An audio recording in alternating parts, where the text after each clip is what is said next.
and Brandon Summerall, the executive sous chef at Willie G's Seafood. They are both taking part in this weekend's Houstonia Gumbo Smackdown. And we can smell it right now. We are starting with the roux, where you got to get your roux right before you do anything else, right? Absolutely.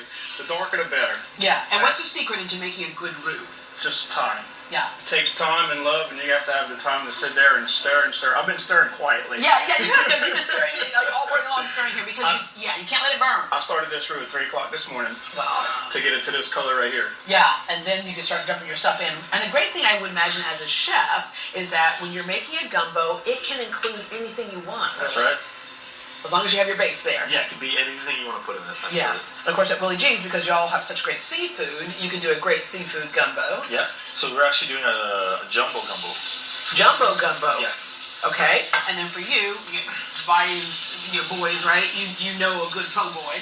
Absolutely. So what we're preparing today is just going to be a good old standard seafood gumbo. We got fresh oysters and shrimp and crab meat.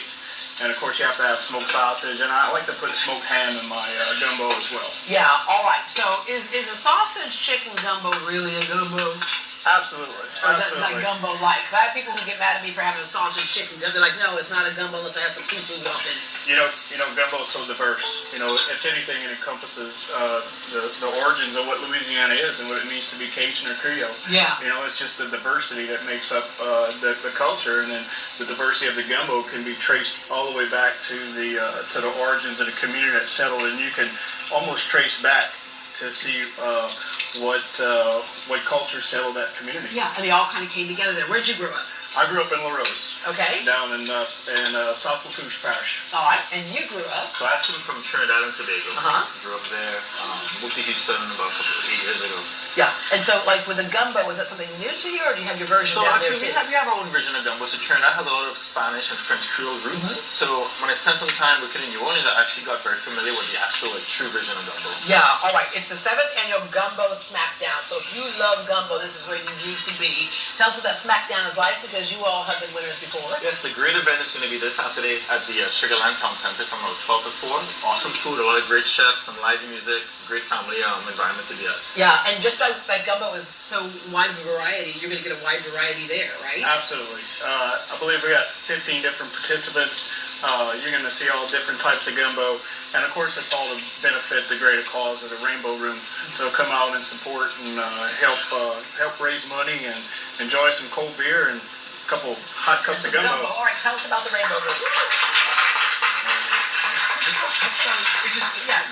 So Sugarland Town Square, as we mentioned before, unlimited food and drink. That is pretty awesome if you have unlimited food and drink. Okay, and several restaurants that you mentioned that are going to take part in this. Okay, so charity raffle benefiting the Fort Bend Rainbow Room as well. Supplies, emergency needs for families that are in crisis, and we know that can happen at any given time, especially with our weather here. And so they help people to ease out of that crisis. But you get to go and have a fun time. What is this right here? Oh my gosh, look at this right here.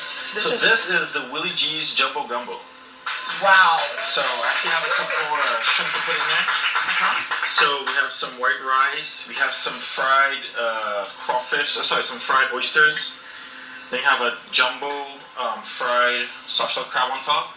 We have some blackened shrimp, blackened crab, and then the way we present it at the restaurant is tableside service. You get it presented just like this, and then they pour your gumbo right on top like that. Oh, pour the right around. Yeah. There you go. That is a full meal right there. Now, do you eat it with a fork or do you eat it with a spoon? Use both. Yeah, right? Okay, I'm going to taste this right here. Shrimp.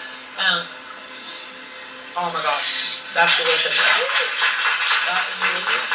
Now, I tasted the roux that this was in. Okay, now I'm gonna dip it in the roux over here. Is this quite? Oh no, I wouldn't dip it. No, not this roux. No. Well, it was looking good. Okay. Yeah. Oh no, it is proper, but it's still got to cook. Add all stocks. You got to add all vegetables and stuff. This is very bitter. This is very bitter. Yeah, absolutely.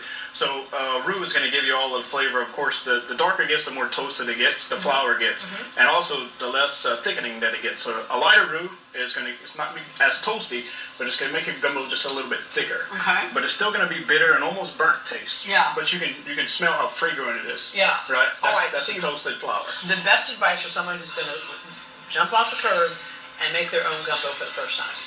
Just go for it. Like he was saying, the roux has to burn. That's what incorporates all the flavor. So at Willie G's, we actually there's have burn and then there's burn. Right. So at Willie G's, we actually have a thinner roux, so a lighter broth, and that way you can actually have the proteins and the seafood shine without those flavors contesting each other. Yeah.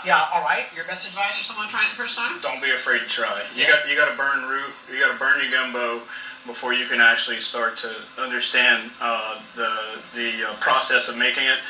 There's all kind of different techniques, different utensils, different vessels that you can cook it in. Yeah. Of course, different colors that you can cook it to.